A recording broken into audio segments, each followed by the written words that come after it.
Il-Prim Ministru Robert Abela ħabbar li l-Gvern laqa r-riżenja ta' Lawrence Cutajar minn Kummissarju tal-Pulizija u beda proċess biex jinħatar Kummissarju tal-Pulizija b'metodu ġdid u trasparenti li se jwassal għal aktar skrutinju fl-għażla ta' din il-kariga importanti fil-Korp tal-Pulizija. Ser irressaq fil-laqgħa tal-Kabinet li jmiss ta' nhar it-tlieta li ġej proposta dwar il-metodu ġdid tal-għażla li hu xieraq għaż-żminijiet tal-lum. F'konferenza tal-aħbarijiet fil-Berġa ta' Kastilja, il-Prim Ministru qal li fid-dawl ta' din ir-riżenja, id-Deputat Kummissarju Carmelo Magri li huwa wkoll l-aktar uffiċjal anzjan fil-Korp tal-Pulizija inħatar b'mod temporanju aġent Kummissarju tal-Pulizija.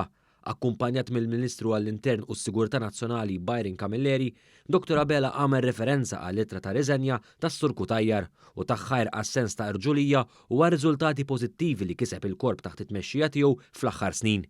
Fl-ittra tiegħu, is-Sur Cutajar qal li l-ħatra ta' Prim Ministru ġdid titlob bidliet bilan li tkun tista' titwettaq ir-riforma mixtieqa fil-Korp tal-Pulizija.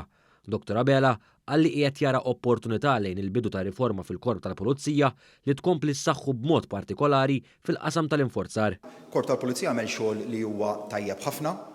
Naturalment, ir-riforma ma tfissirx li ma sar xogħol tajjeb, anzi bil-kontra, ix-xogħol jiena sodisfatt ħafna bix-xogħol investigattiv li sar mill-Korp tal-Pulizija, mill-prosekuzzjoni li saret mill-Korp tal-Pulizija, mhux biss f'każ wieħed imma f'ħafna u ħafna każijiet, ir-riforma tfisser biss li dan għandna proċess naturali illi mal-medda ta' żmien dejjem trid tagħmlu għax jekk ma tbiddilx tissogra li tistaġna. Il-Prim Ministru semma li fl-assassinju tas-Sinjura Caruana Galizia, il-Pulizija investigaw u arrestaw fi żmien qasir lil dawk li allegatament kellhom x'jaqsmu mad-delitt u nħarġu l-akkużi u tresqu 4 persuni l-qorti. Qal li l-Pulizija ħadmet b'mod professjonali mal-Federal Bureau of Investigation, l-FBI u l-Europol biex tat riżultat effettiv u għada għaddejja bl-investigazzjonijiet.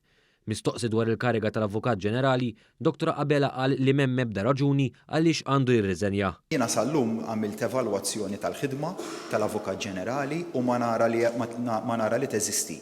Ebda waħda mir-raġunijiet li semmi l-Kostituzzjoni għala l-Avukat Ġenerali għandu jirriżenja jew jista' jiġi mkeċċi. Il-Prim Ministru temm jgħid li l-Gvern huwa konvint mis-saltna ta' dritt u għal daqstant qiegħed iħares il-qudiem sabiex titwettaq ir-riforma meħtieġa fil-Pulizija.